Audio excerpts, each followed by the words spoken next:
The question. What's something no one admits about being a therapist? I'm not a therapist, but I have been to quite a few and read a significant number of their answers here. This question has, no one admits, in it, which means that it would be paradoxical for a therapist to admit to something that qualifies. Here below is a list of things that will apply to many therapists because they are subject to the human condition like the rest of us. Most become therapists to help people, but some went into it for the wrong reasons, such as to make money off something they considered to be easy. That minority will not give quality therapy and rarely last long in the profession because it is anything but easy. Although this is their chosen profession and their passion, they do get bored, and they suffer from the everyday inattentiveness that we all do from time to time. They have forgotten a lot of the things that clients told them, even though it was something that the client put great importance on. They cover up their forgetfulness with bluff and similar tricks. The good ones do it masterfully, and you won't notice. It doesn't matter whether they do remember what your mother said to you after a school play in primary school, despite being etched into your memory, because they do remember and have noted in their notes the effects and consequences it has on you. That what exactly happened in the past is not nearly as important as how it affected you then and primarily how it affects you currently.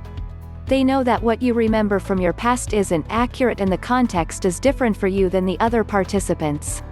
Some clients appeal to them more than others, perhaps they share similar interests or are from similar backgrounds. They also have predispositions and prejudice that they need to manage, like everyone else. That when they nod in agreement, they do not necessarily share your opinion but rather agree that this is your disposition, i.e. they probably don't share your political beliefs. That they group you, categorize, label and analyze in a manner that many would find inaccurate, hurtful, and impersonal. It is part of qualifying and working as a psychologist and to provide quality, professional treatment that is appropriate for you. It's not personal and doesn't diminish their determination to give you quality, caring therapy. When they have had a challenging week, or day, and are struggling to engage in your session.